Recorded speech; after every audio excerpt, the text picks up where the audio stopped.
सर्वमंगल मांगल्यम सर्वकल्याणकारकम प्रदानम सर्वधर्माणं जयं समय साराय स्वामी चित स्वभावाय भावाय सर्वनाम एगो में शशदो पादनान दर्शन शेषा में भाई बाबा सुवेश मारो सुशाश्वती दर्शन ज्ञान लक्षण जीव છે બાકી બધા સંયોગ લક્ષણ ભાવનું પ્રતિક આવે છે હું એક શુદ્ધ સદારૂપી જ્ઞાન દર્શન ન કરે કહીને તે મારું જરી પ્રમાણ માત્ર નથી એ ગઈ જે જાણતો અનંતને ગુણદ્રવ્યને પર્યાય બને એ જીવ જાણે આત્મનો દસમો પામે કરી નથી અપ્રમત કે પ્રમત નથી જે એક જ્ઞાયક ભાવ છે રીત શુદ્ધ કથા એને જે જ્ઞાન તે તો તે જ છે જમને તો તેમજ જ્ઞાન તે પ્રતિકારક નથી જાણે જે કર્મો દેને બરાબર નથી ગુરુવચલને અનુબંધથી પામેલ સર્વેશ્વર વંદી કરું શુદ્ધ કેવડી નથી તાસુ ઓમ શ્રી નમઃ શિદેવ નમઃ શિદેવ પૂજ્ય ગુરુદેવ શ્રીની 124મી જન્મજયંતિનો આજ મંગલમય પ્રસંગ સમાપ્તિને આરે છે. આપણી ચર્ચા જે ચાલે છે એમાં એક નિત્ય સ્વભાવ અને એક અનિત્ય પણ સ્વભાવ એ ચર્ચા આપણી ચાલે છે. ચર્ચામાં બંનેમાં સામાન્ય વિશેષપણું છે. ધ્રુવમાં પણ ધ્રુવનું સામાન્ય અને ધ્રુવનું વિશેષ છે. એવી જ રીતે પર્યાયમાં પણ પર્યાયનું સામાન્ય અને પર્યાયનું વિશેષ છે. કોઈ સમયે કોઈ પણ સામાન્ય વિશેષ વગર હોતું નથી અને કોઈ પણ સમયે કોઈ પણ વિશેષ સામાન્ય વગર હોતું નથી. આખો જીવ પદાર્થનો વિચાર કરીએ તો એ આખો જીવ પદાર્થ છે એ પ્રમાણનો વિષય છે. દ્રવ્ય પર્યાય સ્વરૂપ વસ્તુ છે એને પ્રમાણ કહેવામાં આવે છે. પ્રમાણ પણ અનાદિ અનંત હોય છે. ક્યારેય પ્રમાણ વગરનો જીવ નથી હોતો. કોઈ પણ સમયે પ્રમાણરૂપ દ્રવ્ય હંમેશા મોજૂદ હોય છે. ચાહે મિથ્યા દર્શનનો કાળ હોય, ચાહે સમ્યક દર્શનનો કાળ હોય, ચાહે તો મુનિરાજની અવસ્થા હોય, કે ચાહે તો શ્રેણીનો કાળ હોય, કે યથાખ્યાત ચારિત્રપૂર્વક કેવળ જ્ઞાનની દશા હોય, એ સમયે પણ દ્રવ્ય પર્યાય સ્વરૂપ વસ્તુ કાયમપણે રહેલી હોય છે. કદી પણ સામાન્ય વિશેષ વગર હોતું નથી અને વિશેષ કદી સામાન્ય વગર હોતું નથી. આવી એક બંધારણની સ્વયં સંચાલિત વ્યવસ્થા છે. એ વ્યવસ્થા કદી તૂટતી નથી. એ વ્યવસ્થા તૂટતી ન હોવા છતાં પણ જે સમયે દ્રવ્ય પર્યાય સ્વરૂપ વસ્તુ જ છે એ જ સમયે અહમનો પ્રકાર હંમેશા કોઈ પણ એકમાં હોય છે. જો પર્યાયમાં જ્યારે અહમ ચાલતું હોય ત્યારે દ્રવ્યમાં અહમ નથી હોતું અને દ્રવ્યમાં અહમ ચાલતું હોય ત્યારે પર્યાયમાં અહમ નથી હોતું. છતાં એ સમયે પણ દ્રવ્ય પર્યાય સ્વરૂપ વસ્તુ છે. માટે દ્રવ્ય પર્યાય સ્વરૂપ વસ્તુનો ઘાત કદી નથી થઈ શકતો. એ અનાદિ અનંત વ્યવસ્થા છે. દ્રવ્ય પર્યાય સ્વરૂપ વસ્તુ સદાય મોજૂદ છે. કે જ્યારે પર્યાયની નાસ્તિની ચર્ચા ચાલતી હોય, એકલા ત્રિકાળી દ્રવ્યની ચર્ચા ચાલતી હોય, એકલા ધ્રુવ સામાન્ય અને ધ્રુવ વિશેષની ચર્ચા ચાલતી હોય, ત્યારે એ ચર્ચા ચાલે છે પર્યાયમાં. ચર્ચા ચાલે છે ધ્રુવની, પણ ચર્ચા પર્યાયમાં ચાલતી હોય છે. એટલે એ સમયે પણ દ્રવ્ય પર્યાય સ્વરૂપ વસ્તુ છે. જ્યારે પર્યાયની ચર્ચા ચાલતી હોય, પર્યાયના પ્રકારની ચર્ચા ચાલતી હોય, પર્યાયનું સામાન્ય અને પર્યાયનું વિશેષની ચર્ચા ચાલતી હોય, ત્યારે પણ દ્રવ્ય પર્યાય સ્વરૂપ વસ્તુ છે, કારણ કે પર્યાય દ્રવ્યની છે. એટલે ક્યારે પણ કોઈ સમયે દ્રવ્ય પર્યાય સ્વરૂપ વસ્તુ છે એ ખંડિત થતી નથી. પ્રમાણનો વિષય જેમ છે એમ રહી જાય છે અને દ્રષ્ટિ ફરી જાય છે. પ્રમાણનો વિષય જેમ છે એમ રહી જાય છે અને એનું અહમ એક જગ્યાએ સ્થાપિત થઈ જાય છે. આવી વસ્તુની વ્યવસ્થા સદાય મોજૂદ છે. કોઈ સમયે કોઈ જીવને કોઈ પણ ક્ષેત્રમાં હોય દ્રવ્ય પર્યાય સ્વરૂપ વસ્તુ છૂટતી નથી.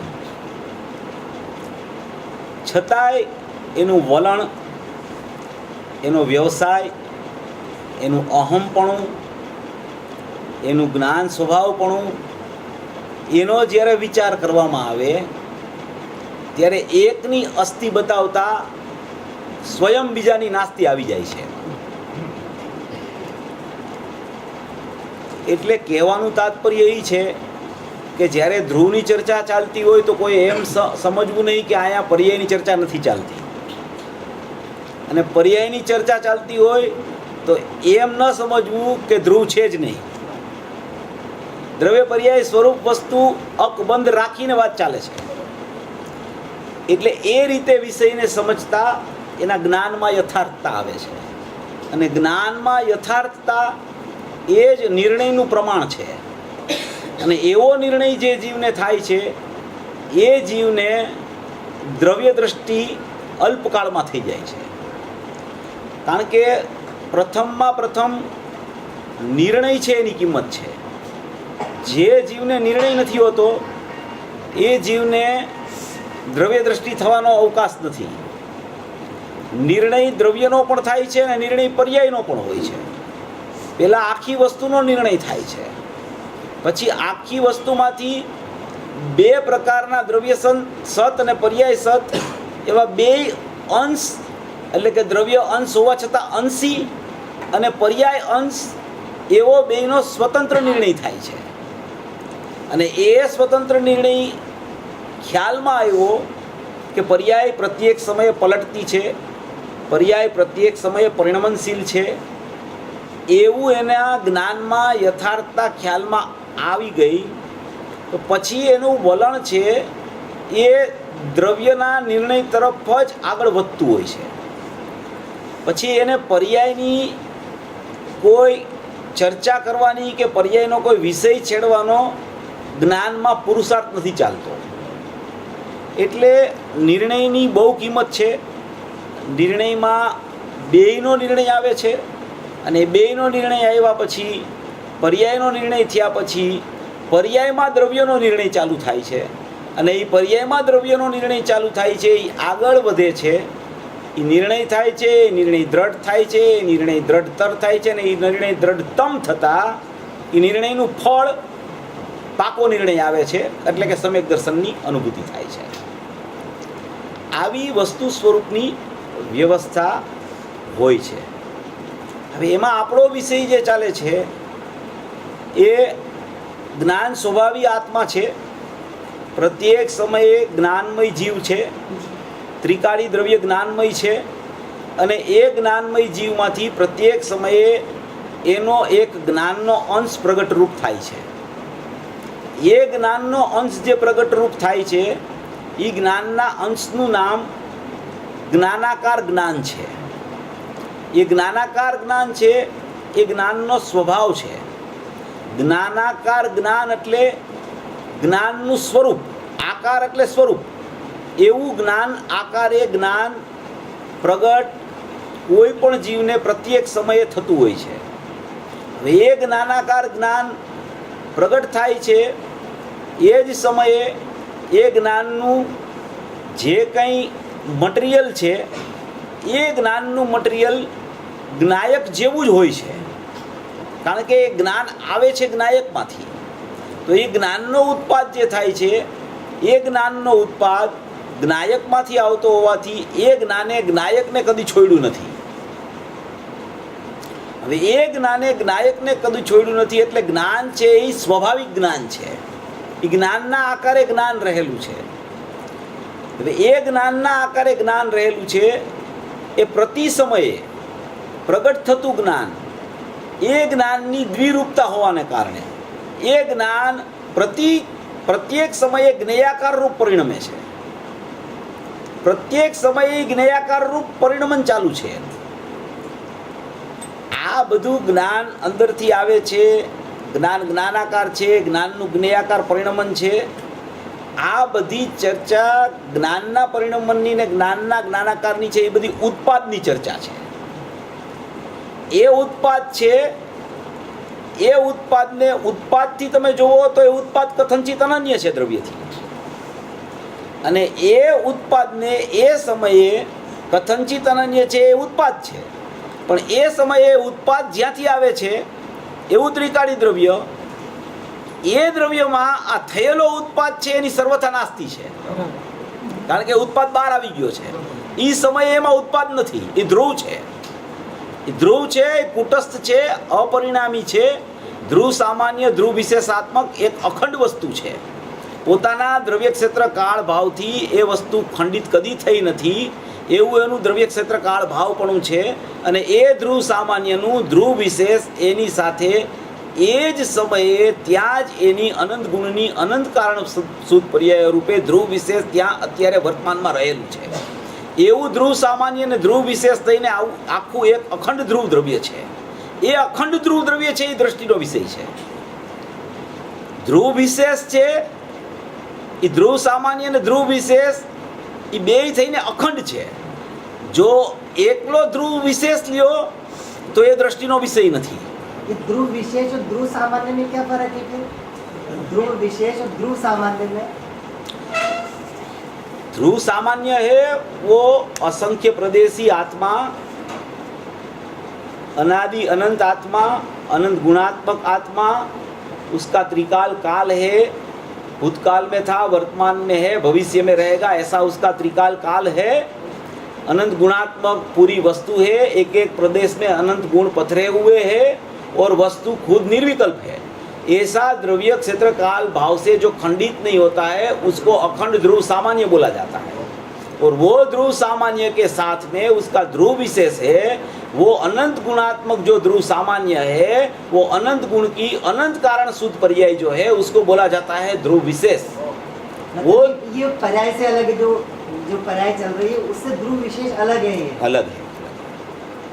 पर्याय में उत्पाद है, ध्रुव विशेष है वो उत्पाद वाला नहीं है. वो उत्पाद व्यय से रहित ध्रुव सामान्य बोला जाता है उसको. ध्रुव सामान्य और ध्रुव विशेष. ध्रुव सामान्य माने त्रिकाली द्रव्य और वो त्रिकाली द्रव्य के साथ में अनंत गुण की अनंत कारण शुद्ध पर्याय है उसको बोला जाता है ध्रुव विशेष. और ध्रुव सामान्य और ध्रुव विशेष दोनों मिलके एक अखंड द्रव्य है, वो दृष्टि का विषय है. प्रश्न आप अभी पूरा हो जाए बाद में पूछ लेना 5 मिनट में. हाँ? ऐसा ध्रुव सामान्य और ध्रुव विशेष मिलके पूरी सत्ता है, वो दृष्टि का विषय है. अकेला ध्रुव विशेष है वो दृष्टि का विषय नहीं है, और अकेला ध्रुव सामान्य है वो भी दृष्टि का विषय नहीं है. अनंत गुणात्मक अभेद अखंड एक के साथ में ध्रुव विशेष रूप कारण शुद्ध पर्याय भी उसमें त्रिकाली द्रव्य में गर्भित है, उसको बोला जाता है दृष्टि का विषय. मगर वो दृष्टि का विषय में कोई खंड नहीं है. ध्रुव सामान्य और ध्रुव विशेष ऐसा भेद हो नहीं गया है, अपन तो भेद करके समझते हैं. तो એવું ध्रुव सामान्य અને ध्रुव विशेष થઈને આખો એક અખંડ દ્રષ્ટિનો વિષય છે. એ ઉપાદેયભૂત તત્વ છે, એ અવિનશ્વર છે, એ અખંડિત પદાર્થ છે, એ અભેદ છે. એટલે કે એ જ હું છું, એ જ મારી વસ્તુ છે, એટલે કે એવો જ મારો સ્વભાવ છે, એવું જ મારું કૃતકૃત્યપણું છે, એવું જ મારું પરિપૂર્ણપણું છે, એવી જ મારી વસ્તુ માત્ર હું છું. એવો જે મારો સ્વભાવ છે, એવું મારું દ્રવ્ય છે, એવું મારું શાશ્વતપણું છે, એવું મારું અખંડિતપણું છે, એવું મારી અપરિણામી વસ્તુ છે. એટલું જ મારું સત્વ છે વાસ્તવિકમાં. બાકીનું જે બધું પ્રગટ થાય છે એ ખરેખર ત્રિકાળી દ્રવ્યથી જોવો તો એ બધું પ્રગટ થાય છે, એ બધું પરદ્રવ્ય છે. એ પરદ્રવ્ય છે, પર સ્વભાવ છે, હેય છે. એ છે જ નહીં દ્રવ્યમાં. ઉત્પાદ વ્યયથી રહિત ત્રિકાળી દ્રવ્ય ધ્રુવ છે. ધ્રુવ સામાન્ય અને ધ્રુવ વિશેષ થઈને અખંડ ધ્રુવ, એ વાસ્તવિકપણે મારી સત્તા છે.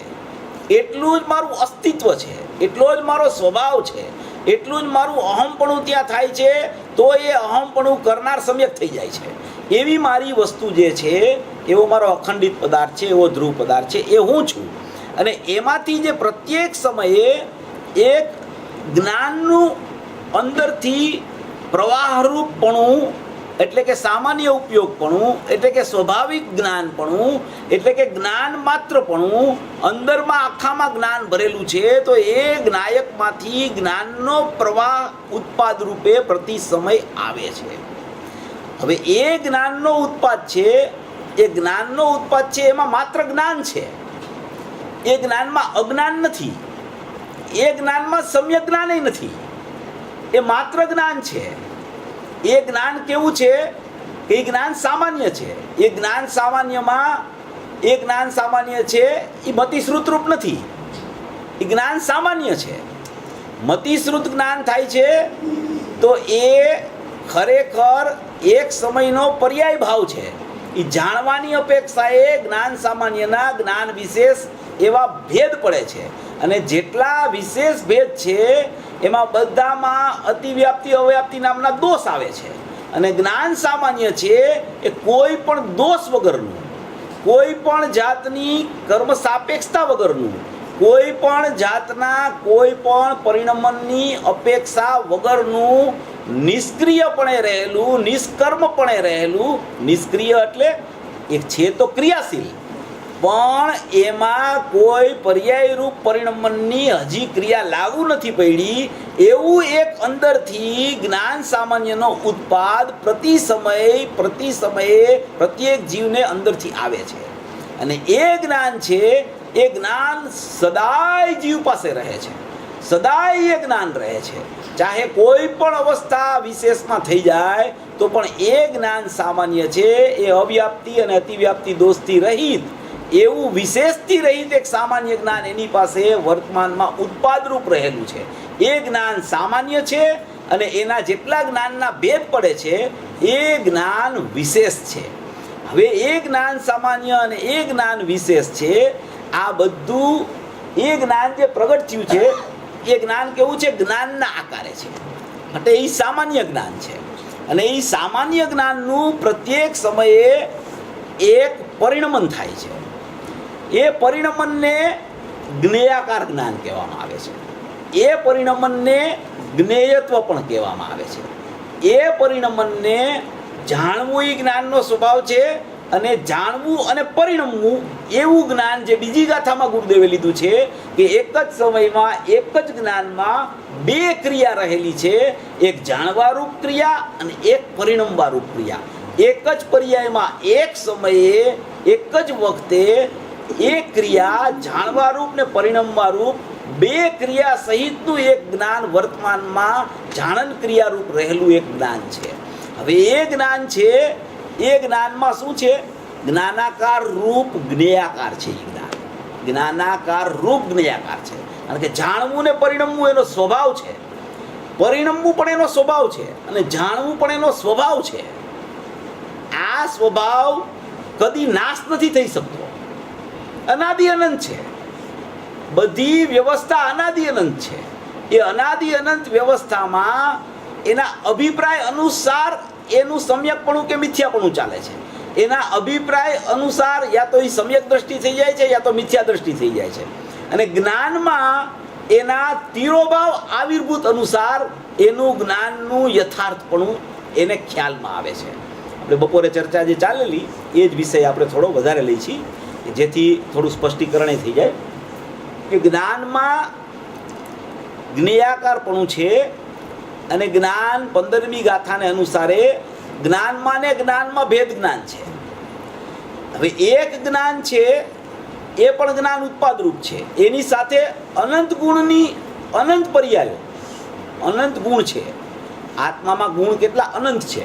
તો એક જ્ઞાન ગુણની આપણે ચર્ચા કરી, એવી રીતે બીજા અનંત ગુણો છે. એ અનંત ગુણોની પણ અનંતી પર્યાયો પ્રત્યેક સમયે પ્રગટ છે. જેવી રીતે જ્ઞાનનો ઉપયોગ ને જ્ઞાનનો ઉત્પાદ પ્રગટ છે, એવી રીતે અનંત ગુણોની અનંત પર્યાયો પ્રગટ છે. હવે એ અનંત ગુણોની અનંત પર્યાયો જ્ઞાનની પર્યાયથી પૃથક છે. જેમ શ્રદ્ધાની પર્યાયથી ચારિત્રની પર્યાય પૃથક છે, ચારિત્રની પર્યાયથી સુખની પર્યાય પૃથક છે, સુખની પર્યાયથી પ્રભુ ગુણની, પ્રભુથી વિભુ ગુણની, એવી રીતે પ્રત્યેક ગુણો પોતપોતાના લક્ષણ લઈને રહેલા હોવાથી પ્રત્યેક ગુણોની જે પ્રત્યેક પર્યાયો વર્તમાન ઉત્પાદ પ્રગટ રૂપ થાય છે, એ પણ પોતે પોતાના સ્વભાવથી સ્વતંત્રપણે રહેલી છે. હવે એ સ્વતંત્રપણે રહેલી છે તો એનું પરિણમન પણ બધી પર્યાયોનું સ્વતંત્ર છે. અહીંયા જ્ઞાનનું પરિણમન પણ સ્વતંત્ર છે, અને જ્ઞાયક ભાવ તો ત્રિકાળ નિરપેક્ષ છે, ત્રિકાળ અબાધિત છે, ત્રિકાળ સુરક્ષિત છે, ત્રિકાળ એમાં કંઈ થતું જ નથી. એવા તો હોવાપણે અસ્તિત્વપણે, એકરૂપપણે, અખંડપણે, નિત્ય શાશ્વતપણે, એવો નિત્ય શુદ્ધ પરમ પરિણામિક ભાવપણે અવસ્થિત રહેલો એક જ્ઞાયક ભાવ છે. અને એ જ્ઞાયક ભાવ સદાય એવો ને એવો રહે છે. અહીંયા કોઈ પણ પરિણમન થઈ જાય, અનંત ગુણની પર્યાયમાં કોઈ પણ પરિણમન થઈ જાય, ચાહે વિભાવરૂપ પરિણમન હો કે ચાહે સ્વભાવરૂપ પરિણમન હો, જ્ઞાયક ભાવમાં કાંઈ વધઘટ થતી નથી, જ્ઞાયક ભાવમાં કાંઈ ઓછપ નથી થતી, કે ના જ્ઞાયક ભાવમાં કાંઈ વધારો નથી થતો. એવો વધઘટથી જુદો એક ત્રિકાળ સ્વભાવ, એક જ્ઞાયક ભાવ, એક અખંડ ભાવ, એક સદાય રહેલો સર્વકાળે અસ્ખલિત. આજે જે ગુરુદેવે કીધું ને, એ 13મી ગાથામાં શબ્દ આવે છે, સર્વકાળે અસ્ખલિત. એને 14મી ગાથામાં યાદ કર્યો ગુરુદેવ કે સર્વકાળે અસ્ખલિત, એટલે કે કોઈ પણ કાળે એમાં સ્ખલન નથી થયું, અસ્ખલિત રહી ગયો છે. ગમે તેટલી પર્યાયનો ઉત્પાદ થઈ જાય છતાં એ પર્યાયનો ઉત્પાદ થાય છે. એ પર્યાયનો ઉત્પાદ થાય છે તો એ અંશ બહાર આવ્યો છે. તો અંશ આવ્યો છે એમ કહેવામાં આવે કે અંશીનો અંશ છે. તો અંશીનો અંશ જ્યારે બહાર આવે ત્યારે અંશીમાં કાંઈ ઓછપ થઈ જાય છે? અંશીનો અંશ બહાર આવીને ઉત્પાદ કરીને વ્યય થઈને પછી અંદર જાય તો એ અંશીમાં કાંઈ વધારો થઈ જાય છે? તો કે ના, એ વધઘટથી જુદો છે. અંશ પ્રગટ થાય છે એ શક્તિને શક્તિરૂપ રાખી અને શક્તિની વ્યક્તિ થાય છે. શક્તિ વ્યક્ત નથી થતી, શક્તિની વ્યક્તિ થાય છે. શક્તિ શક્તિ રૂપે રહી જાય છે અને શક્તિની વ્યક્તિ થાય છે. શક્તિ વ્યક્ત નથી થતી. એટલે શક્તિ વ્યક્ત ન થતી હોવાને કારણે, શક્તિની વ્યક્તિ થતી હોવાને કારણે અંશ હોવા છતાં અંશીમાં કાંઈ ઘટાડો નથી થતો. અંશીમાં કોઈ પણ જાતની વધઘટ વિના અંશ પોતે સ્વતંત્રપણે ઉત્પાદ પામે છે. જ્ઞાયક એને ઉત્પાદને મોકલતો નથી, ઉત્પાદ સ્વતંત્ર પોતાથી આવે છે. અને એ શક્તિની પોતાની સ્વતંત્ર વ્યક્તિ છે. એ વ્યક્તિ વ્યક્તિથી પ્રગટે છે, એ શક્તિથી નથી પ્રગટતી. એવું વ્યક્તિનું સ્વતંત્રપણું છે. એને જ્ઞાયક સાથે ખરેખર જોવો તો કાંઈ નિસ્બત જ નથી. એ વ્યક્તિ પોતે સ્વતંત્ર ઉત્પાદ રૂપે આવે છે અને વ્યક્તિ પોતે સ્વતંત્ર વ્યય થઈ જાય છે. એ એનું સ્વતંત્ર પરિણમન છે. એમાં સર્વકાળે જે અસ્ખલિત છે, કદી પણ સ્ખલન થતો નથી. એ તો અસ્ખલિત સ્વભાવ એવો ને એવો રહી ગયો છે. માટે જ તો એને દ્રષ્ટિનો વિષય કહેવામાં આવે છે. કે જ્યારે દ્રષ્ટિ એમ કે હું આ છું, ત્યારે જો એમાં એ દ્રષ્ટિની પર્યાય એમાંથી આવી છે. હવે જો એમાં કોઈ અછત થઈ ગઈ હોય કે એક અંશ એમાંથી બહાર આવી ગયો હોય તો એ દ્રષ્ટિ એ દ્રવ્યમાં અહમ કરતા એ અધૂરો વિષય હોવાથી એ દ્રષ્ટિ સમ્યક નથી થઈ શકતી. માટે એ ત્રિકાળી દ્રવ્ય છે એ સર્વકાળે સદાય ત્રિકાળ અસ્ખલિત છે. એમાં કદી સ્ખલન થતું જ નથી.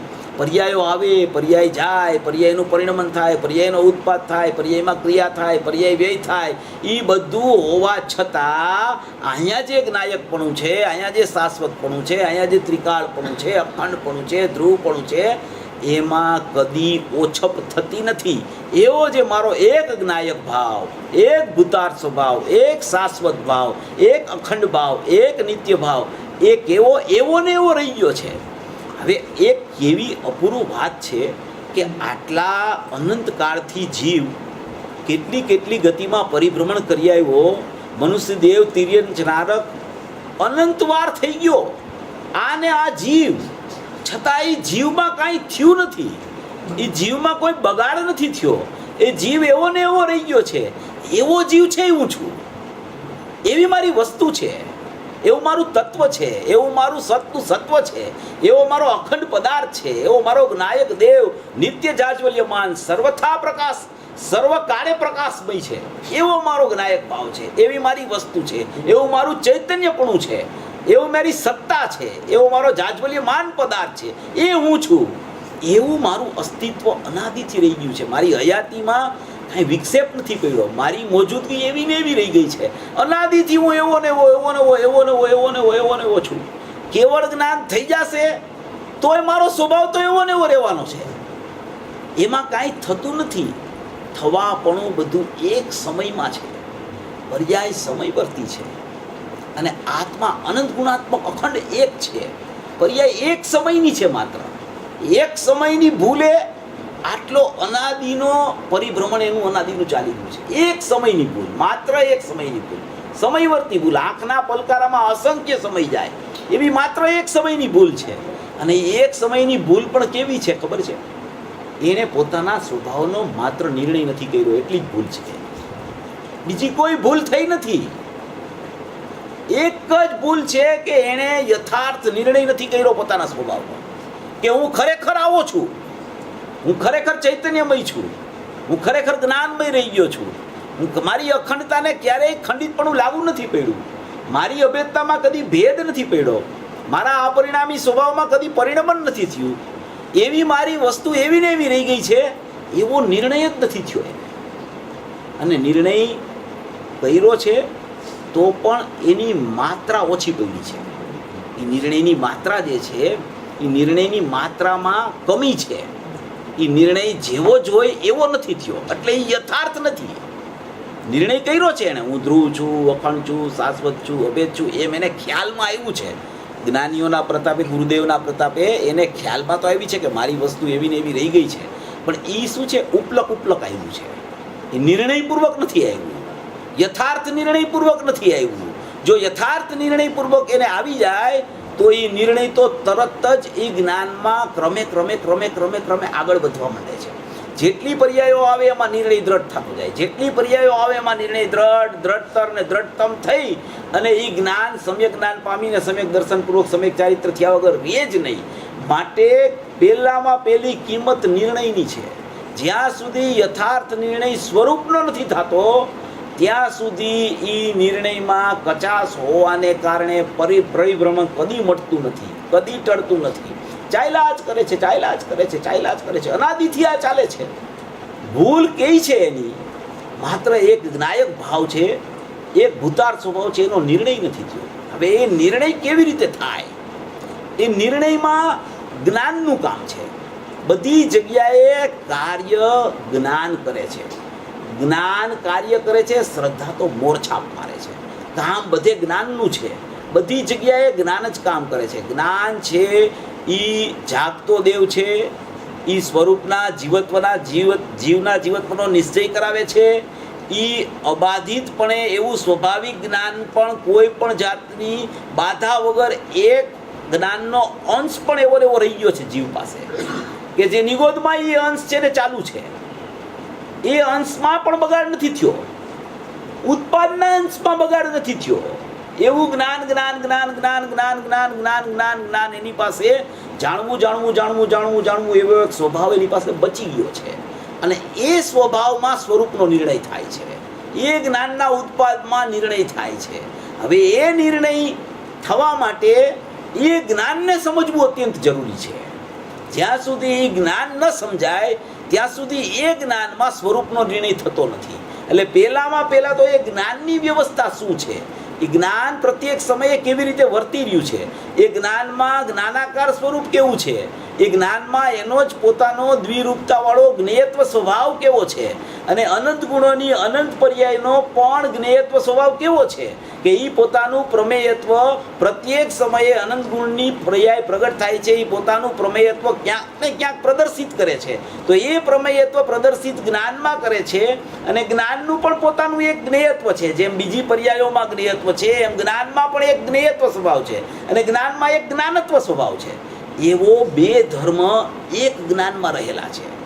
જ્ઞાનમાં અધિકપણું એ છે બીજી પર્યાયો કરતાં કે એમાં જાણવું અને જણાવવું એવા બંને પ્રકાર એક સાથે એનામાં વર્તે છે. અને બીજી પર્યાયોમાં માત્ર જણાવવાનો પ્રકાર છે, જાણવાનો પ્રકાર નથી, કારણ કે એની પાસે જ્ઞાન નથી. એટલે એ કોઈને કોઈ જ્ઞાનમાં પ્રદર્શિત પોતાનું સ્વરૂપ કરે છે, પણ એ પોતે જાણતું નથી પોતે કોણ છે. એ પર્યાયોને ખબર નથી હું કોણ છું. એટલે એ પોતે શું કરે છે કે એ ક્યાંક ને ક્યાંક સમર્પણતા પોતાની રજૂ કરે છે. ક્યાંક ને ક્યાંક પોતાનું અસ્તિત્વ છે એવું અસ્તિત્વ બતાવવા માટે એની પ્રગટતા, એની પ્રસિદ્ધિ ક્યાંક કરે છે. તો એ પ્રસિદ્ધિ, એ પ્રમેયત્વ એ ક્યાંક રજૂઆત કરે છે પોતાની, કે મારું અસ્તિત્વ પણ છે, હું પણ છું, માત્ર જ્ઞાન છે એવું નથી, મારું અસ્તિત્વ પણ છે, અનંત ગુણનું અસ્તિત્વ છે. તો અનંત ગુણની અનંત પર્યાયોનું અસ્તિત્વ પણ છે. તો એ અનંત પર્યાયો પાસે જાણવાની શક્તિ તો છે નહીં. તો એ શું કરે છે? એ પોતે પોતાનું અસ્તિત્વ ક્યાંક પ્રદર્શિત કર્યા કરે છે. તો એ ક્યાં પ્રદર્શિત કરે છે? એ જ્ઞાનમાં પ્રદર્શિત કરે છે. પ્રત્યેક સમયે એ જે પર્યાયનો ઉત્પાદ થાય છે એ ઉત્પાદ થતા વેત એ પ્રદર્શિતપણું એનું જ્ઞાનમાં કર્યા કરે છે. જેમ અરીસો છે એમાં અનંત પદાર્થો ઝળકા કરે છે. તો અનંત પદાર્થો અરીસામાં ઝળકે તો અરીસાને કાંઈ બગાડ છે? અરીસો તો એવો ને એવો છે. હવે અરીસો એવો ને એવો છે તો એમાં મોઢું દેખાય છે, તો મોઢું અરીસામાં છે. તો એમ બીજી પર્યાયો છે, એ બીજી પર્યાયો જ્ઞાનમાં પોતાનું પ્રમેયત્વ પ્રદર્શિત કરે છે. તો એ પર્યાયો કઈ જ્ઞાનમાં આવી જાય છે? તો જ્ઞાનમાં શું છે? જ્ઞાનમાં ખબર કેવી રીતે પડે છે? તો જ્ઞાનમાં જેવી પર્યાયો એનું પ્રમેયત્વ પ્રદર્શિત કરે છે એવું જ એક જ્ઞાનનું પોતાનું સ્વતંત્ર જ્ઞેયત્વ ધર્મ છે. એ જ્ઞેયત્વ ધર્મ ઓલું જેવું પ્રદર્શિત કરે છે એ સમયે જ એવું જ પરિણમન જ્ઞેયત્વ ધર્મથી પોતામાં થાય છે. જેમ અરીસામાં પોતે પોતાનું મોઢું આમ પ્રદર્શિત કરે તો એ જ સમયે અરીસામાં એક મોઢું બને છે. એ અરીસાનું મોઢું છે. એ બહારવાળો જે પદાર્થ એનું મોઢું નથી, કારણ કે એનું મોઢું હોય તો તેના બે મોઢા થઈ જાય. બે મોઢાવાળો તો જીવ નથી કોઈ. તો હવે થાય છે શું કે અરીસામાં એ પોતાનું પ્રમેયત્વ પ્રદર્શિત કરે છે, જ્ઞાનમાં પોતાનું પ્રમેયત્વ પ્રદર્શિત કરે છે. તો અહીંયા જ્ઞાન તો બેવડો ધર્મ લઈને બેઠું છે. એક જ્ઞાનમાં જ એવી દ્વિરૂપતા છે કે એક જ્ઞાનત્વ ધર્મ પણ છે જાણવાનો, અને એક જણાવવાનો જ્ઞેયત્વ ધર્મ પણ છે. તો એ જ્ઞાન પોતાના જ્ઞેયત્વ ધર્મને જાણ્યા કરે છે. બીજી પર્યાયોને પણ જાણતું નથી જ્ઞાન. બીજી પર્યાયોને જાણે છે એમ કેવું તો એનું માધ્યમ જ્ઞાન જ છે. બીજી પર્યાયોનું માધ્યમ નથી એને જાણવા માટે. ધારો કે રાગ થયો, એક ચારિત્રની વિપરીત અવસ્થામાં રાગનું પરિણમન અત્યારે વર્તું, તો એ જ રાગના પરિણમને પોતાનું પ્રમેયત્વ જ્ઞાનમાં પ્રદર્શિત કર્યું. તો જ્ઞાનમાં ખબર પડી કે આવો રાગ અહીંયા ચાલે છે. તો એ જ્ઞાનમાં રાગે એનું પ્રમેયત્વ પ્રદર્શિત કર્યું એટલે ખબર પડી. તો કે એટલું નિમિત્તપણું તો આપણે રાખવું પડે ને, કે એ તો જ ખબર પડે, નહીંતર ક્યાંથી ખબર પડે? તો કે ના, એવું નથી. પરાધીન નથી જ્ઞાન. જ્ઞાન એવું કોઈ બીજી પર્યાયથી પરાધીન થઈને જાણવાનો સ્વભાવ નથી એનો. એ તો સ્વતંત્ર પોતે પોતાથી જાણે છે. એ પોતાની નિરપેક્ષતા છે, પોતાની સ્વાધીનતા છે, પોતાનો સ્વભાવી પ્રકારે વર્તે છે. પણ છતાં એનું લક્ષ કરીને નથી જાણતું જ્ઞાન. જ્ઞાન જ્ઞાનમાં જ રહીએ છે. જ્ઞાન જ્ઞાનને જ જાણે છે. જ્ઞાન પોતાના જ્ઞેયત્વ ધર્મને જાણે છે. અને એ જ્ઞેયત્વ ધર્મ પણ એ સમયે એ રૂપે જ ત્યાં એવું જ જ્ઞેયત્વ પરિણમે છે. એવું જ જ્ઞેયત્વ ધર્મમાં એ જ્ઞેયત્વ ધર્મ છે, એ પણ છે જ્ઞાન. એ જ્ઞાન જ છે, પણ એ જ્ઞાનનો એક જ્ઞેયત્વ ધર્મ છે. એ જ્ઞેયત્વપણું છે, એ જ્ઞેયાકારપણું છે. તો એ જ્ઞેયાકાર રૂપ જ્ઞાન થયું છે. તો એ જ્ઞેયાકાર થયું છે, એ બહારમાં આવું રાગ છે એટલે અહીંયા થયું છે એવું જ્ઞાન. એવી અપેક્ષા એને નથી. જ્ઞાન પોતે સતપણે પોતાના સટકારકથી, પોતાની યોગ્યતાથી, પોતામાં પોતાને કારણે એવા જ જ્ઞેયાકારો પરિણમન રૂપ રચિત થાય છે. એવી જ રચના જ્ઞાનની સ્વયંકૃત છે. એ જ્ઞાન જ સ્વયંકૃત રચાય છે. આપણે ચર્ચા ચાલે છે નિર્ણય. ચર્ચા નિર્ણયની ચાલે છે કે નિર્ણય કેમ થતો નથી, નિર્ણયમાં ભૂલ શું થઈ જાય છે, નિર્ણય કરવો કેવી રીતે, નિર્ણય કરીને આગળ કેવી રીતે વધવું. પણ નિર્ણય થવામાં અટક ક્યાં આવે છે, ભૂલ ક્યાં થઈ જાય છે? કારણ કે આંખ છે ને, આ આંખ શું કરે? ચક્ષુ જોવાનું કામ કરે. તો એ આંખ છે ને કોઈ પણ પદાર્થને જોવે છે. હવે એ તો ઇન્દ્રી છે. ઇન્દ્રી શું કામ કરે? જોવાનું કામ કરે. અને જ્ઞાન શું કામ કરે? જાણવાનું કામ કરે. એ વસ્તુ જુદી જુદી છે. આ તો જડથી જડને જાણે છે, જડથી જડને જોવે છે. અને જ્ઞાન તો સ્વભાવથી જાણનાર છે, જાણનાર છે, જાણનાર છે, જાણનાર છે. કોને જાણે છે કોને નહીં એ વિષય નથી. આ કે જ્ઞાન સ્વને જાણે છે, જ્ઞાન પરને નથી જાણતું, કે જ્ઞાન પરને કેવી રીતે જાણે છે, એ ચર્ચા નથી. જ્ઞાનના નિર્ણયની ચર્ચા ચાલે છે. વિષય બરાબર જ્ઞાનમાં જો ખ્યાલમાં આવશે ને તો નિર્ણયમાં એવું કાર્ય આવી જશે કે નિર્ણય જો એને થઈ ગયો કે ઓહો હો મારું અસ્તિત્વ તો જ્ઞાન સિવાય ક્યાંય છે જ નહીં. હવે જ્યાં જોઉં છું ત્યાં મને તો જ્ઞાન જ દેખાય છે. મને તો નથી સોનગઢ દેખાતું, મને તો નથી સોનગઢનું ક્ષેત્ર દેખાતું, મને તો નથી કોઈનું ઘર દેખાતું, મને તો નથી શરીર દેખાતું, મને તો જ્ઞાન દેખાય છે. મને તો હવે જ્ઞાનમાં જ્ઞાનનું જ્ઞેયત્વ નથી દેખાતું, મને તો જ્ઞાન દેખાય છે. મને તો જ્ઞાન જણાય છે, મને તો જ્ઞાન જણાય છે, મને તો જ્ઞાન થઈ રહ્યું છે, મને તો જ્ઞાન થઈ રહ્યું છે. એવો વિશ્વાસ આવી જશે અંદરથી. એ વિશ્વાસનું કામ છે, એનું નામ નિર્ણય છે. એ નિર્ણય આવી જાય છે. ઓહો હો મારામાં તો કંઈ થયું જ નથી, હું તો ખોટો બોજો લઈને ફરું છું કે મારામાં રાગ થઈ ગયો છે, મારામાં મિથ્યાત્વ થઈ ગયું છે, મારે મિથ્યાત્વને દૂર કરવું છે અને સમ્યક દર્શન પ્રગટ કરવું છે, મારે રાગની અસ્થિરતાને દૂર કરી અને યથાખ્યાત ચારિત્રની પ્રગટતા કરવી છે. અરે પણ મૂળમાં જ્ઞાનમાં કોઈ એવી વસ્તુનો પ્રવેશ જ નથી થયો. એ જ્યાં છે ત્યાં એની સત્તામાં છે, તારી સત્તામાં નથી.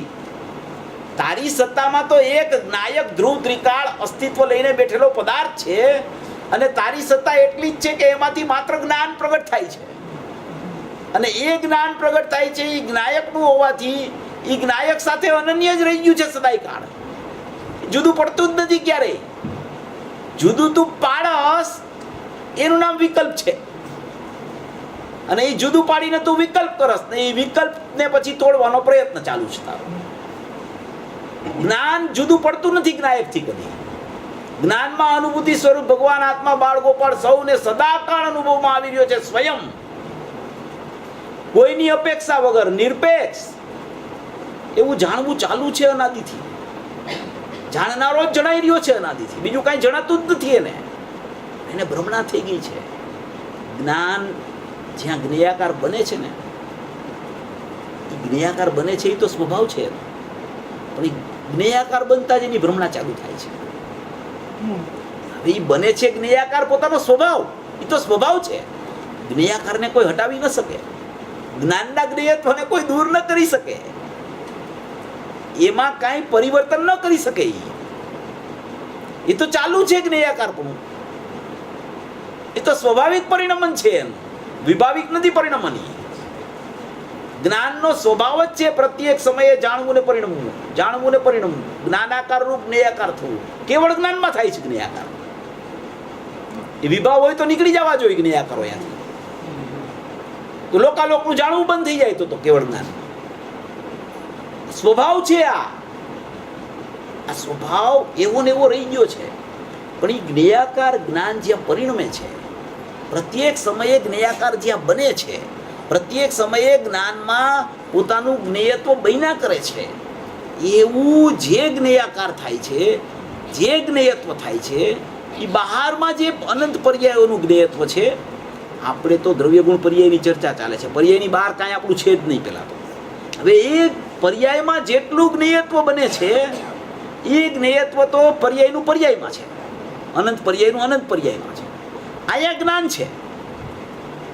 હવે એ જ્ઞાનમાં જે જ્ઞેયત્વ બને છે એ જ્ઞાનનું જ્ઞેયત્વ છે, ઓલી પર્યાયનું નથી.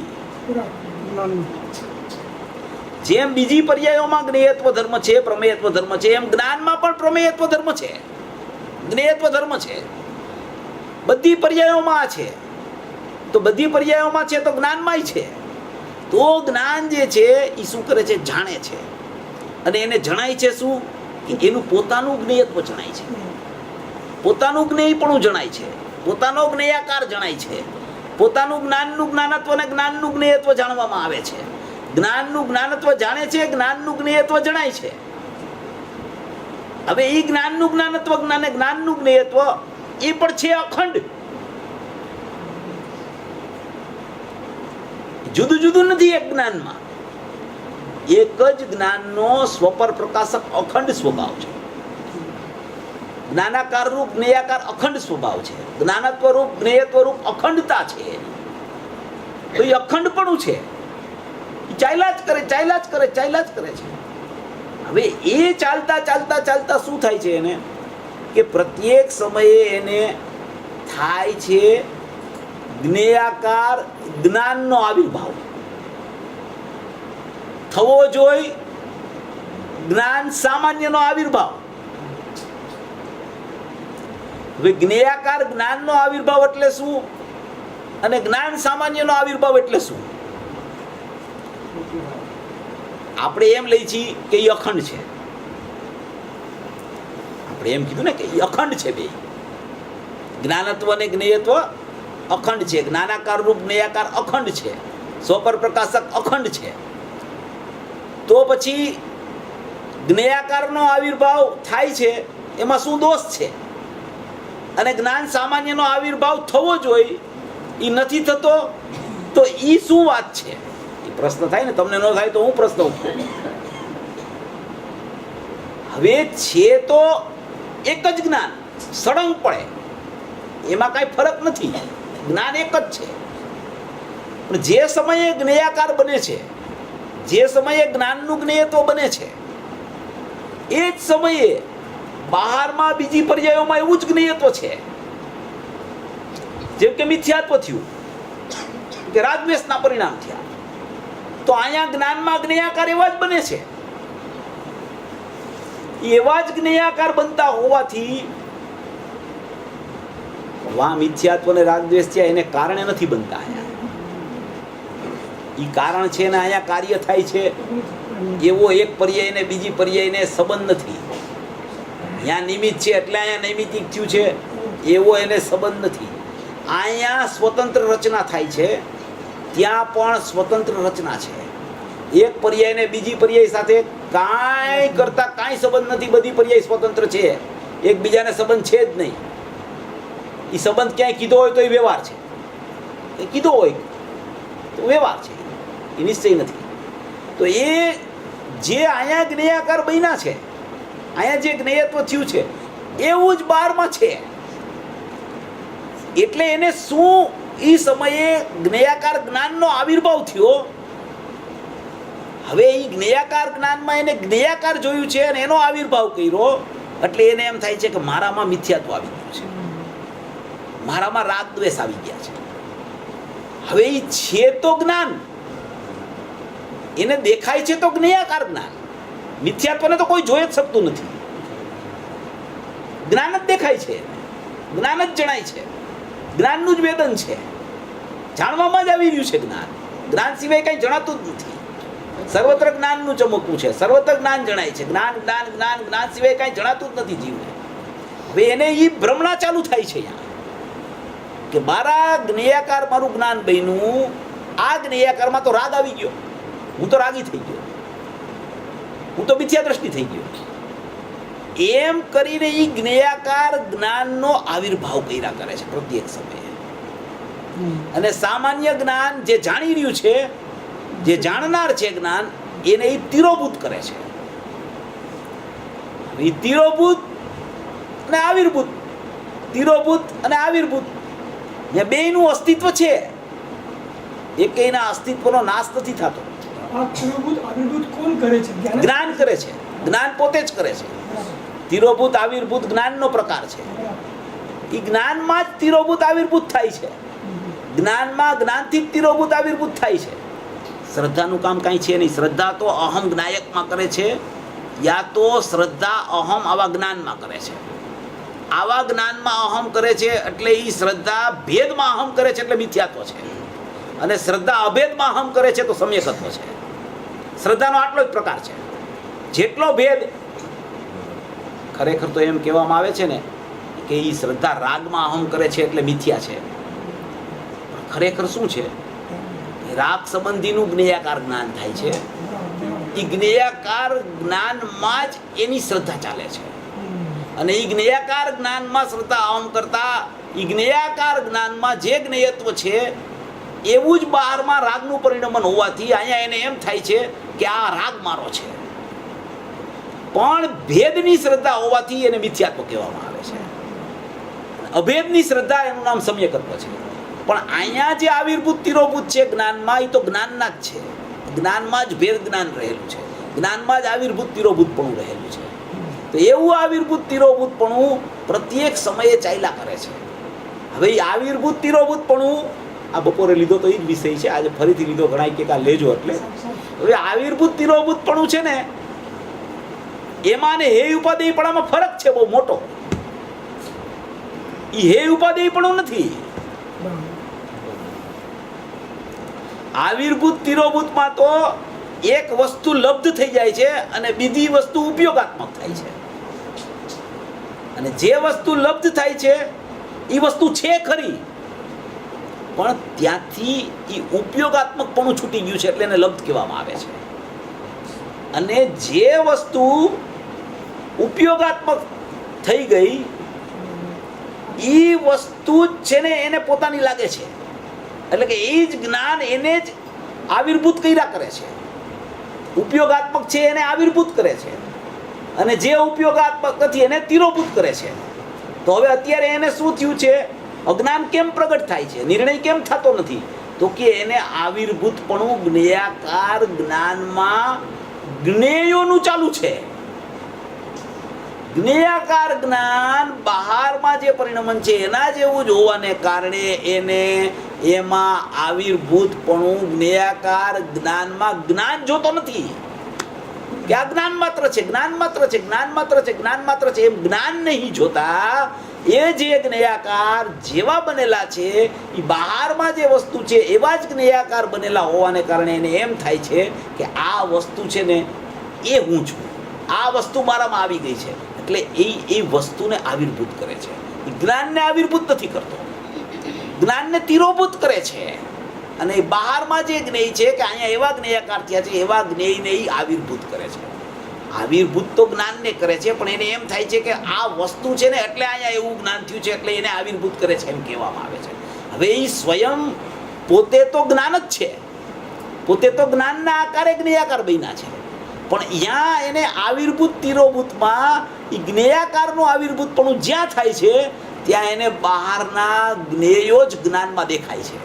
અને એ બહારના જ્ઞેયો જ્ઞાનમાં દેખાતા હોવાને કારણે, એટલે કે બહારની પર્યાયોનું પરિણમન છે, રાગદ્વેષ મિથ્યાત્વ રૂપ છે, એ દેખાતું હોવાને કારણે એને એમ થાય છે કે આ છે ને માટે અહીંયા આવું થયું છે, આને કારણે અહીંયા આવું જ્ઞેયાકાર થયું છે, આના નિમિત્તે અહીંયા આવું જ્ઞેયાકારપણું થયું છે, આને લઈને અહીંયા મારી અવસ્થા મલિન થઈ ગઈ છે.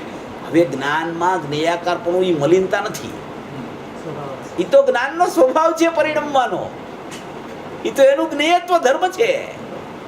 પણ એને એવું થાય છે, એવું જ્ઞાનમાં એક જ્ઞાનની મિથ્યા પ્રતીતિ ચાલવા માંડે છે.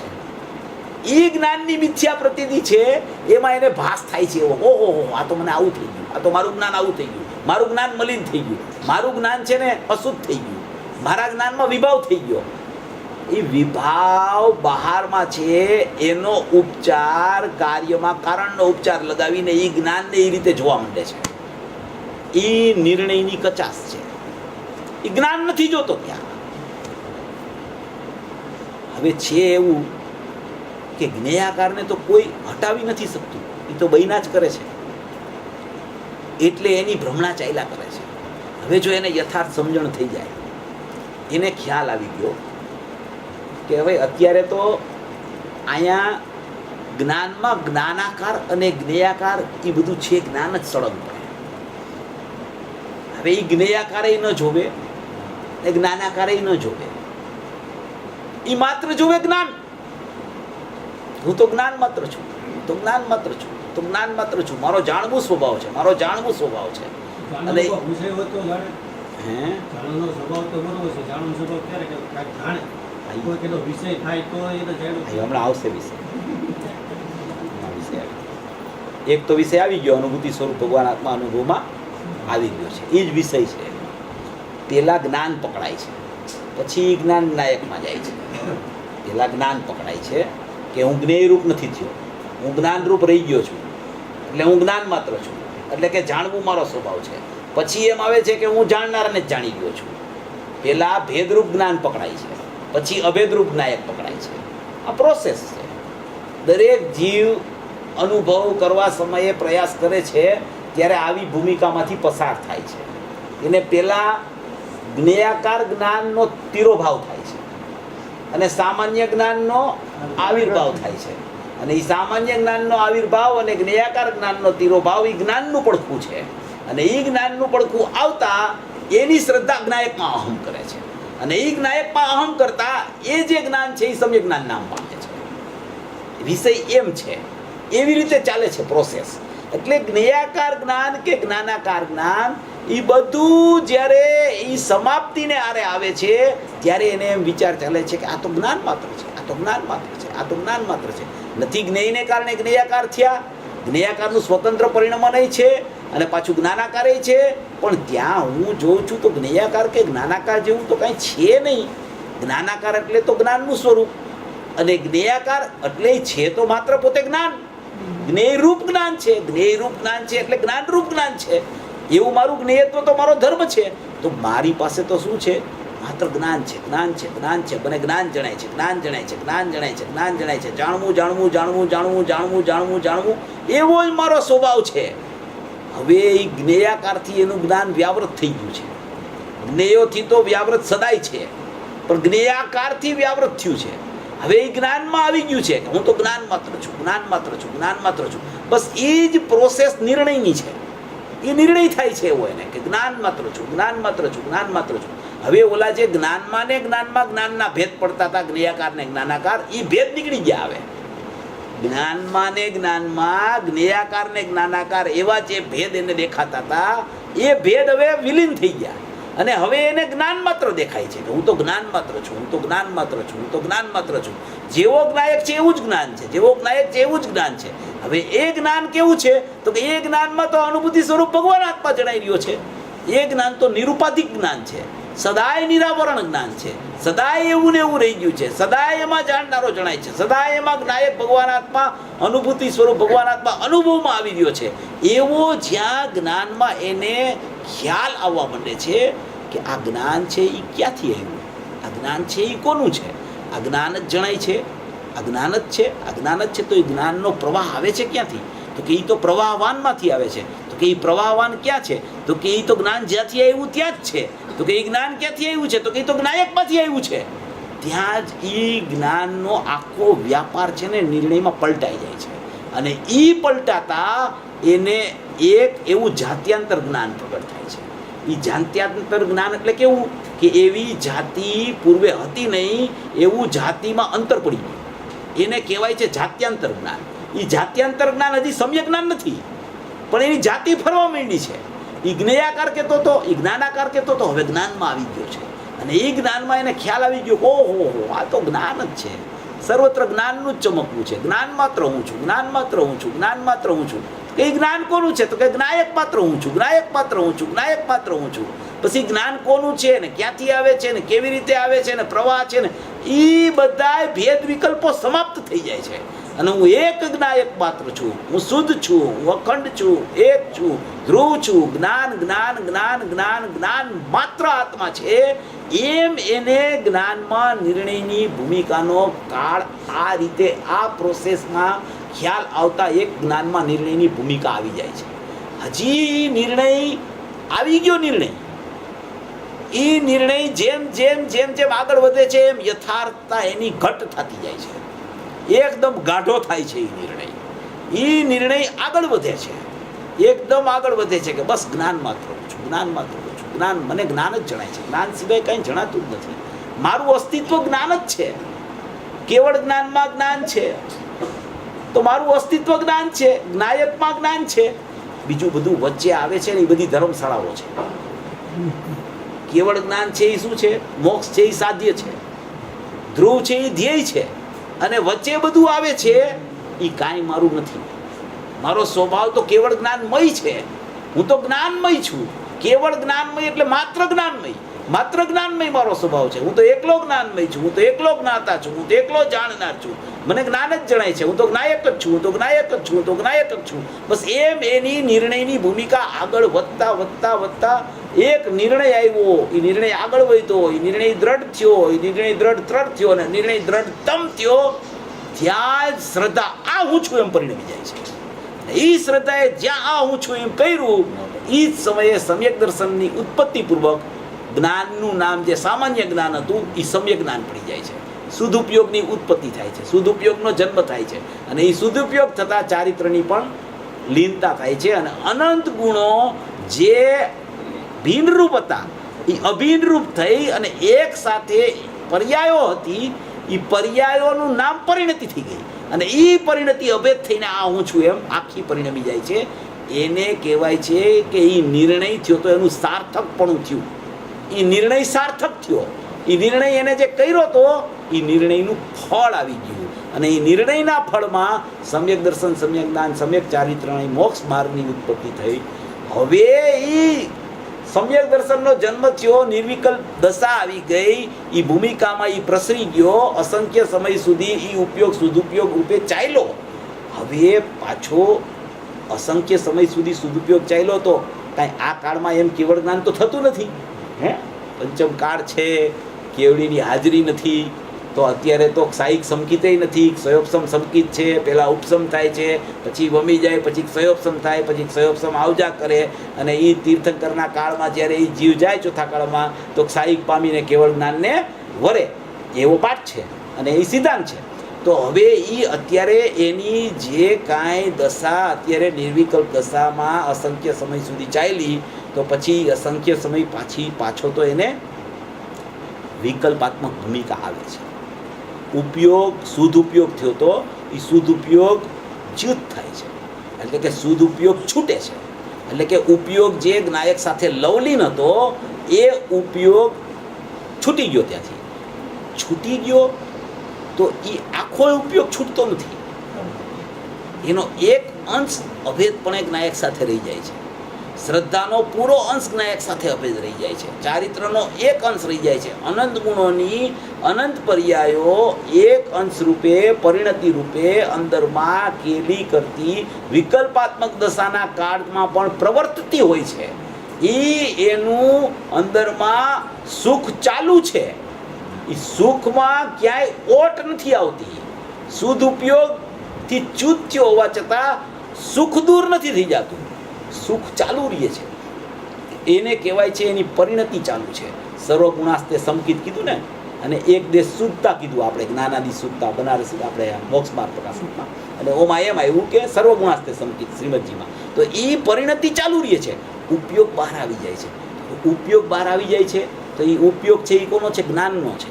તો એ જ્ઞાનનો ઉપયોગ બહાર આવી ગયો એટલે શું? એ જ્ઞાનનો ઉપયોગ બહાર આવીને કરે છે શું? તો એ જ્ઞાનનો ઉપયોગ છે એ જ્ઞાનના ઉપયોગમાં જ્ઞાનના ક્રિયાકારને જ જાણ્યા કરે છે. એને એમ કહેવાય છે કે એ જ્ઞાનનો ઉપયોગ બહાર આવ્યો અને પરિણતિ રહી ગઈ. એ ઉપયોગમાં જ્ઞાનનો જ્ઞાયકથી ભેદ પડ્યો ને એટલે એને વિકલ્પ થયો. એટલી વિકલ્પાત્મક દશા છે. જ્ઞાનનો ભેદ પડ્યો એટલી વિકલ્પાત્મક દશા. પછી તો એમ કહેવાય કે અસ્થિરતા છે, રાગનું પરિણામ છે. એ બધી નિમિત્તથી ચર્ચા છે. અહીંયા જ્ઞાનમાં શું થયું છે કે જ્ઞાન છૂટ્યું છે, બસ એટલો ભેદ. એટલો ભેદ છે એટલી વિકલ્પાત્મક દશા છે. અને એ જ્યાં પાછો ભેદ અભેદ થાય છે તો પાછી નિર્વિકલ્પ દશા આવે છે. એ ભેદ અભેદ ભેદ અભેદ ભેદ અભેદ ભેદ અભેદ ચાલ્યા કરે છે. એમ કરતાં કરતાં કરતાં અભેદતાનો કાળ એની પરિપક્વતા અનુસાર, એની યોગ્યતા અનુસાર વધતો જાય છે. અને એ વધતા વધતા વધતા નિર્વિકલ્પ દશામાં ગુણસ્થાનની પરિપાટી ચેન્જ થાય છે. ચોથેથી પાંચમું આવે છે, પાંચમેથી સાતમું છઠ્ઠું, સાતમું છઠ્ઠું, સાતમું છઠ્ઠું આવે છે. અને પછી આગળ શ્રેણી ચડીને એ યથાખ્યાત ચારિત્ર લઈને કેવળ જ્ઞાનને વરે છે. આવી સ્થિતિ અજ્ઞાનીમાંથી જ્ઞાની થવાની છે, અને જ્ઞાની થયા પછી પરિપૂર્ણ જ્ઞાની થવાની સ્થિતિ આવી છે. આવું વસ્તુનું સ્વરૂપ છે, આવા જ્ઞાનના નિર્ણયની કિંમત છે. જે જીવને આવો જ્ઞાનનો નિર્ણય આવે છે એ અલ્પ સમયમાં સમ્યક દર્શનને પામે છે. અને એ સમ્યક દર્શનને જે જીવ આ કાળમાં પામે, પંચમ કાળમાં, આ પૂજ્ય ગુરુદેવ શ્રીના નિમિત્તે, એની વાણીના નિમિત્તે જે જીવ સમ્યક દર્શનને પામે એ કદી પડવાનો નથી. એનું દર્શન અપ્રતિહત છે. બરાબર. પૂજ્ય બેનશ્રીએ કીધું કે ઈ જોડણી સાહિત છે. જોડણી સંગત. મૂંઝાવું નહીં કે આ કાળમાં ક્યાં સાહિક સંકિત છે. અરે ભાઈ, ઈ જોડણી એટલે ઈ સયોપસમ સાહિક સાથે જોડાયેલું છે. અને એ જોડાવાનું એટલે એ તો હવે મોક્ષમાં જ જવાનો છે જીવ. એવી મોક્ષ લક્ષ્મીનું દાન પૂજ્ય ગુરુદેવ શ્રી આપ્યું છે. અને સર્વ ભવ્ય જીવો બધા મોક્ષમાં જવાના છે. કોઈ વહેલા જાય, કોઈ મોડા જાય. કાળ ગૌણ છે, એની યારે કાંઈ કિંમત નથી. અનાદિથી આમ નામ છે તો હવે થોડોક કાળમાં શું ફેર પડી જાય? હે, બધાય મોક્ષગામી જીવ છે. અહીંયા મોક્ષગામી સિવાય તો કોઈ ગુરુદેવ સાંભળવા આવતા જ નથી. એટલે આપણે તો એમ જ વિચાર કરવો કે મોક્ષ પ્રગટ કરવાનો પુરુષાર્થ ન કરવો. હું મોક્ષ સ્વરૂપ છું એવો પુરુષાર્થ કરવો. અને હું મોક્ષ સ્વરૂપ છું એવો પુરુષાર્થ ચાલતા એની મેળે મેળે સહજ મોક્ષ માર્ગ આવીને મોક્ષ પ્રગટ થઈ જશે. આવી ગુરુદેવની દિવ્ય દેશના છે. અને સર્વભવી જીવો આવી દેશનાને વરી અને પોતાના જ્ઞાનાનંદ લક્ષ્મી રૂપ સ્વભાવને એકદમ ધ્યાવી ભાવી અને એનું જ્ઞાન શ્રદ્ધાને દીનતા કરી અને મોક્ષ માર્ગમાં પ્રયાણ કરી અને મોક્ષ લક્ષ્મીને વરે એવી મંગલ ભાવ. એક મિનિટ, એના શું છે ભાઈ કે મારી માટે જે જુમ્મેવારી છે કે જ્ઞાન મેં બે ધર્મ છે, જ્ઞેય ધર્મ, જ્ઞાનત ધર્મ. એને મુખ્ય ગુણ કરવું છે તો જ્ઞેય ધર્મને ગુણ કરવા મને મુખ્ય કેમ બન્યો છે એને મેં આપણો કહેવાનો હેતુ આ છે કે પર જ્ઞેયોને અથવા બીજી જ્ઞાનની પર્યાવને કારણ માન્યો છે. જ્યાં કે કારણ તો પોતાનું જ્ઞાન પર્યા પોતે હતી, તો બીજાને જ્ઞાન પર્યાવનું જે કારણ માને છે એને ગુણ કરવું છે. પોતાની જ્ઞાન પર્યાવનું કારણ જ્ઞાયકને માનવાનું છે. ये हेतु है। जो त्रोभाव आविर्भाव होता है वो ज्ञान की पर्याय में होता है। और आपने स्टार्टिंग में ऐसा लिया था कि पर्याय के भी सामान्य विशेष होते हैं।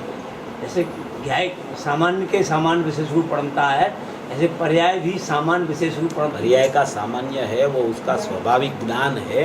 कारण शुद्ध पर्याय नहीं, वो उत्पाद रूप सामान्य ज्ञान है। उसका विशेष सामान्य ज्ञान, उसका विशेष 5 भेद मति श्रुत होती मन प्रिय के वो सामान्य, जो उत्पाद व्यय रूप जो सामान्य और उसके मत्स्य ज्ञान वो विशेष। क्योंकि उसमें क्या है, एक विषय जो आया ना, अतिव्याप्ति अव्याप्ति का दोष आता है। तो सामान्य ज्ञान है ना, वो क्या है कि उसमें कोई दोष क्यों नहीं आता है कि वो सदा ही रहता है। जैसे अभी मति श्रुत है, अभी क्या है जीवों के पास मति श्रुत का उपयोग है ना, तो केवल ज्ञान का उपयोग नहीं है। तो क्या है उसमें वो बाधा आ गई। और ज्ञान सामान्य है वो तो मति श्रुत में भी सदा ही है, केवल ज्ञान में भी है, औधिक ज्ञान में भी है, मनप्रिय ज्ञान में भी है। तो ज्ञान सामान्य है वो निरंतर रहता है। और मति श्रुत कभी रहता है, कभी केवल ज्ञान रहता है। तो केवल ज्ञान है तो मति श्रुत नहीं है, मति श्रुत है तो केवल ज्ञान नहीं है, उसमें दोष आता है। वो ज्ञान की विशेष स्वभाव है। और सामान्य ज्ञान है वो सदाई जीव के साथ, जीव की कोई भी पर्याय के साथ ज्ञान रहता है, इसलिए वो निर्दोष स्वभाव है, इसलिए उसको सामान्य ज्ञान बोलते हैं। निगोदिया में भी है वो, है ना सामान्य ज्ञान, वही लक्षण बनता है, वही लक्षण है। आत्मा को पकड़ने का आत्मा का लक्षण उपयोग बोला ना, वो उपयोग क्या होता है, सामान्य उपयोग है। उपयोग लक्षणम, हाँ, तो वो लक्षण जब ज्ञान को लक्ष्य बनाता है, हाँ, तो उस ज्ञान का नाम, सम्यक ज्ञान का नाम मत्स्य ज्ञान पड़ जाता है। भावश्रुत ज्ञान, भावश्रुत ज्ञान का नाम प्राप्त कर लेता है। कोई सामान्य ज्ञान वो भावश्रुत ज्ञान से आत्मा जानने में नहीं आता है। सामान्य ज्ञान में आत्मा जानने में आता है, तब उसका नाम भावश्रुत ज्ञान पड़ता है। बोला ऐसा जान रहा है कि भावश्रुत ज्ञान में आत्मा जानने में आया, मगर भावश्रुत ज्ञान तो है नहीं अभी, कहाँ से जानने में आएगा। भावश्रुत ज्ञान तो नया होता है ना, प्रकट होता है। हाँ, अभी तो मति श्रुत है, मिथ्या है, तो भावश्रुत में कैसे जानने में आएगा। तो ज्ञान में जानने में आता है ज्ञायक, तभी वो ज्ञान में ज्ञायक जानने में आया, तो जो ज्ञान प्रकट हुआ शुद्ध उपयोग रूप, उसको बोला जाता है भावश्रुत ज्ञान। भावश्रुत ज्ञान में आत्मा जानने में नहीं आता है, ज्ञान में आत्मा जानने में आया तब उसका नाम भावश्रुत ज्ञान पड़ता है। ऐसा है। गुरुदेव जी ने ऐसा लिया कि जो पर्याय बाहर आ गई, उत्पाद व्यय रूप हो गई, उसमें आत्मा पकड़ में नहीं आएगा। जो अधर से पर्याय ज्ञाय का अवलंबन लेती हुई आएगी उसमें आत्मा पकड़ में आएगा। इससे क्या होगा? अधर से पर्याय ऐसा कुछ बोला नहीं कभी। मतलब जो पर्याय अगली उत्पाद हुई वो ज्ञाय का अवलंबन लेती हुई उत्पाद होगी, उसका नाम भावशुद्ध ज्ञान पड़ा। वो बराबर है, वो तो बराबर। बाहर आ गई तो वो व्यरूप होगी। वो तो वही मतलब हुआ ना। जो पर्याय ने ज्ञायक का अवलंबन लिया उसी का नाम भाव ऐसा समझना। ऐसा होता है कि भाषा में कुछ भी आवे, भाषा का शब्द नहीं पकड़ना, उसका भाव पकड़ना, उसका वाच्य पकड़ना। ऐसे भाषा में तो बहुत आएगा, मगर भाषा से ही उसका निराकरण करने का प्रयोग नहीं करना। क्योंकि क्या है कि भाषा में विविध प्रकार होते हैं और भाषा में कथन ऐसे आते हैं कि गाथा में जो विषय चलता है ना उस अनुसार वो कथन आते रहते हैं। अधिकार कौन सा चलता है, शास्त्र कौन सा चलता है, समयसार चलता है, उसमें अधिकार कौन सा चलता है, अधिकार में क्या सिद्ध करना है, उसमें क्या प्रयोजन सिद्ध करना है। अभी प्रवचनसार चलता है तो वो सम्यक ज्ञान प्रदान कथन है, समयसार चलता है तो वो दृष्टि प्रदान कथन है, नियमसार चलता है तो वो चारित्र प्रधान कथन है। तो वो सब या ध्यान में रख के सर्वांगी प्रकार से निर्णय करने की जरूरत है। ऐसे ही इस पे यह आया है और वहाँ ऐसा किया है तो वहाँ कुछ अलग प्रयोजन है, वहाँ कुछ अलग अपेक्षा है। यहाँ बात करती है, यहाँ बात चलती है तो वहाँ कुछ अलग अपेक्षा है। उस अपेक्षा को ध्यान में रख के विषय को चुनना और उसका वाच्य पकड़ना तो तुरंत ख्याल में आ जाएगा, गुरुदेव का कहने का भाव समझ में आ जाएगा। बड़ा निज ज्ञायक ही निश्चय सॉरी ज्ञाकार ज्ञान और ज्ञानाकार ज्ञान और सामान्य ज्ञान। तो सामान्य ज्ञान में ही ज्ञाकार ज्ञानाकार ऐसा ही तो ये सामान्य रूप का विशेषण देखो। सामान्य ज्ञान जो प्रकट होता है वो तो स्वाभाविक है, वो स्वाभाविक ज्ञान है, वो तो कथनचित अनन्य है। और वो स्वाभाविक ज्ञान का परिणमन हुआ उसमें ज्ञेयाकार होता है। एक ही उपयोग है और उपयोग वही उपयोग प्रति समय परिणमता है। परिणमन की रक्षा वो तो ज्ञेयाकार।